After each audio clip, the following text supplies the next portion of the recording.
Hello friends, welcome to Bhoomika's kitchen. ನಾನು ನಿಮ್ಮ ಭೂಮಿಕಾ ಸುದರ್ಶನ್. ಎಲ್ಲರೂ ಹೇಗಿದ್ದೀರಾ? ಎಲ್ಲರೂ ಚೆನ್ನಾಗಿದ್ದೀರಾ ಅಂತ ಭಾವಿಸ್ತಾ ಇವತ್ತು ಉಳಿದಿರೋ ಅಂತ ಇಡ್ಲಿ ಹಿಟ್ಟನ್ನ ಉಪಯೋಗಿಸ್ಕೊಂಡು ಮಸಾಲೆ ಇಡ್ಲಿ ಮಾಡೋದು ಹೇಗೆ ಅಂತ ತೋರಿಸ್ತೀನಿ.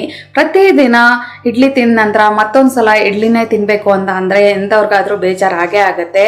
ಅದಕ್ಕೆ ಒಂದು ಸ್ವಲ್ಪ ಚೇಂಜ್ ಇರಲಿ ಅಂತ ಅಂದ್ಬಿಟ್ಟು ಈ ಥರ ಮಸಾಲೆ ಹಾಕಿ ಇಡ್ಲಿ ನೀವು ಮಾಡಿಕೊಡಿ. ಮನೆಯಲ್ಲಿ ಪೂರ್ತಿ ಖಾಲಿ ಮಾಡಿ ಮತ್ತೆ ಇನ್ನೊಂದ್ಸಲ ಮಾಡಿಕೊಡಿ ಅಂತ ಹೇಳ್ತಾರೆ. ಬನ್ನಿ, ತುಂಬ ಈಸಿಯಾಗಿರೋವಂಥ ಈ ರೆಸಿಪಿ ಮಾಡೋದು ಹೇಗೆ ಅಂತ ತೋರಿಸ್ತೀನಿ. ಉಳಿದಿರೋ ಅಂಥ ಇಡ್ಲಿ ಹಿಟ್ಟು ಒಂದು 16 ಇಡ್ಲಿ ಅಥವಾ 20 ಇಡ್ಲಿ ಆಗೋಷ್ಟು ಹಿಟ್ಟು ಉಳಿದಿದೆ. ಅದಕ್ಕಾದರೂ ಮಾಡ್ಕೋಬೋದು, ಇಲ್ಲಾಂದರೆ ನೀವು ಫ್ರೆಶ್ ಹಿಟ್ಟು ಇಡ್ಲಿ ಹಿಟ್ಟಿಗಾದರೂ ನೀವು ಈ ಮಸಾಲೆ ಇಡ್ಲಿನ ಮಾಡ್ಕೋಬೋದು. 1/4 ಟೀ ಸ್ಪೂನ್ ಅಷ್ಟು ಸೋಡಾ. ಮೊದಲೇ ಹಿಟ್ಟು ರುಬ್ಬಬೇಕಾದ್ರೆ ಉಪ್ಪು ಹಾಕಿದ್ದೆ. ಇವಾಗ ರುಚಿಗೆ ಎಷ್ಟು ಬೇಕೋ ಅಷ್ಟು ಮಾತ್ರ ಉಪ್ಪು ಹಾಕೋಬೇಕು. ಮಸಾಲೆ ಎಲ್ಲ ಹಾಕೋದ್ರಿಂದ ಉಪ್ಪು ಸ್ವಲ್ಪ ಕಮ್ಮಿ ಆಗುತ್ತೆ. ಫಸ್ಟ್ ಇದನ್ನು ಚೆನ್ನಾಗಿ ಮಿಕ್ಸ್ ಮಾಡ್ಕೊಂಬಿಡೋಣ. ಸೋಡಾ ಉಪ್ಪು ಹಾಕಿದ್ಮೇಲೆ ಒಂದ್ಸಲ ಎಲ್ಲ ಚೆನ್ನಾಗಿ ಮಿಕ್ಸ್ ಮಾಡ್ಕೋಬೇಕು. ಸೋಡಾ ಏನಕ್ಕೆ ಹಾಕೋದು ಅಂತ ಅಂದರೆ ಮಸಾಲೆ ಎಲ್ಲ ಹಾಕಿದ್ಮೇಲೆ ಸ್ವಲ್ಪ ಹಾರ್ಡ್ ಆಗುತ್ತೆ ಇಡ್ಲಿ. ಅದಕ್ಕೋಸ್ಕರ ಇವಾಗ ಮಸಾಲೆಗಳು ಹಾಕೊಳ್ಳೋಣ. ಇದಕ್ಕೆ ಮೊದಲು ಒಂದು ಅರ್ಧ ಟೀ ಸ್ಪೂನ್ ಜೀರಿಗೆ, 1 ಟೀ ಸ್ಪೂನ್ ಕಡಲೆಬೇಳೆ, ಸಣ್ಣಗೆ ಹೆಚ್ಕೊಂಡಿರೋಂಥ 1 ಈರುಳ್ಳಿ, ಹಸಿ ತೆಂಗಿನ ತುರಿ 2 ರಿಂದ 3 ಟೇಬಲ್ ಸ್ಪೂನ್, ಅಥವಾ ಸಣ್ಣ ಕಟ್ ಮಾಡಿಕೊಂಡು ಪೀಸಸ್ಗಳು ಬೇಕಾದರೂ ಹಾಕೋಬೋದು. ಚಿಕ್ಕ ಸೈಜ್ದು 1 ಕ್ಯಾರೆಟ್ ತುರಿ, 1 ಇಂಚು ಶುಂಠಿ ಎಲ್ಲ ಸಣ್ಣದಾಗಿ ಕಟ್ ಮಾಡ್ಕೋಬೇಕು, 2 ಹಸಿಮೆಣಸಿನಕಾಯಿ, ಕೊತ್ತಂಬರಿ ಸೊಪ್ಪು 1 ಟೇಬಲ್ ಸ್ಪೂನ್, ಕರಿಬೇವಿನ ಸೊಪ್ಪು 1 ಗರಿ, ಒಂದು ಸ್ವಲ್ಪ. ಇವಾಗ ಇದನ್ನು ಚೆನ್ನಾಗಿ ಮಿಕ್ಸ್ ಮಾಡ್ಕೊಳ್ಳೋಣ.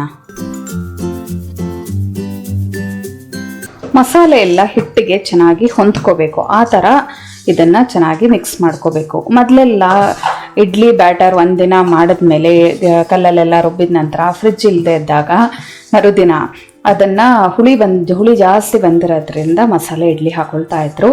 ಇವಾಗೇನು ಫ್ರಿಜ್ ಇದೆ, 3 ರಿಂದ 4 ದಿನದವರೆಗೂ ಇಡ್ಲಿ ಬ್ಯಾಟರ್ನ ನಾವು ಸ್ಟೋರ್ ಮಾಡಿಟ್ಕೋಬೋದು. ಆದರೆ ಒಂದಿನ ಇಡ್ಲಿ ಮಾಡಿದ ನಂತರ ಮತ್ತೊಂದು ದಿನ ಇಡ್ಲಿ ತಿನ್ನೋದಕ್ಕೆ ಬೇಜಾರಾಗುತ್ತೆ. ಈ ಥರ ಒಂದು ಮಸಾಲೆ ಇಡ್ಲಿನ ನಾವು ಮಾಡ್ಕೊಂಡು ತಿಂದರೆ ತುಂಬ ರುಚಿಯಾಗೂ ಇರುತ್ತೆ. ಮನೆಯಲ್ಲಿ ಎಲ್ಲರೂ ಈ ಇಡ್ಲಿನ ಇಷ್ಟಪಡ್ತಾರೆ.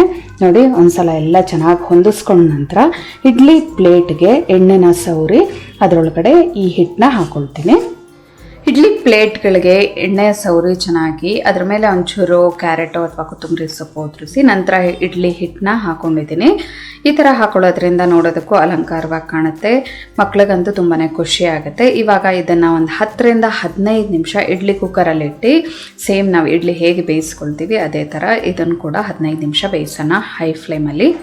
ಸುದರ್ಶನ್ ಅವ್ರ ಸಹಾಯದಿಂದ ಇಡ್ಲಿ ಪ್ಲೇಟ್ಸ್ಗಳಿಂದ ಇಡ್ಲಿನೆಲ್ಲ ಅವರು ತೆಗೆದು ಕೊಟ್ಟಿದ್ದಾರೆ. ಒಂದು ಪ್ಲೇಟ್ಗೆ ಎಲ್ಲಾನು ಜೋಡಿಸಿಟ್ಕೊಂಡಿದ್ದೀನಿ. ಇವತ್ತು ನಾನು ಇದನ್ನು ಕಾಯಿ ಚಟ್ನಿ ಜೊತೆ ಸರ್ವ್ ಮಾಡ್ತಾ ಇದ್ದೀನಿ. ಇದು ಕಾಯಿ ಚಟ್ನಿ ಜೊತೆನೇ ಸರ್ವ್ ಮಾಡಬೇಕು ಅನ್ನೋದೇನಿಲ್ಲ, ತುಪ್ಪದ ಜೊತೆ ಸರ್ವ್ ಮಾಡಿದ್ರು ಕೂಡ ತುಂಬಾ ಚೆನ್ನಾಗಿರುತ್ತೆ. ನೋಡಿ, 1 ಇಡ್ಲಿನ ನಾನು ನಿಮಗೆ ಮುರಿದು ತೋರಿಸ್ತೀನಿ. ಎಷ್ಟು ಸಾಫ್ಟ್ ಆಗಿ ಒಳಗಡೆ ಎಲ್ಲ ಎಷ್ಟು ಚೆನ್ನಾಗಿ ಬಂದಿದೆ ಅಂತ ಅಂದ್ಬಿಟ್ಟು.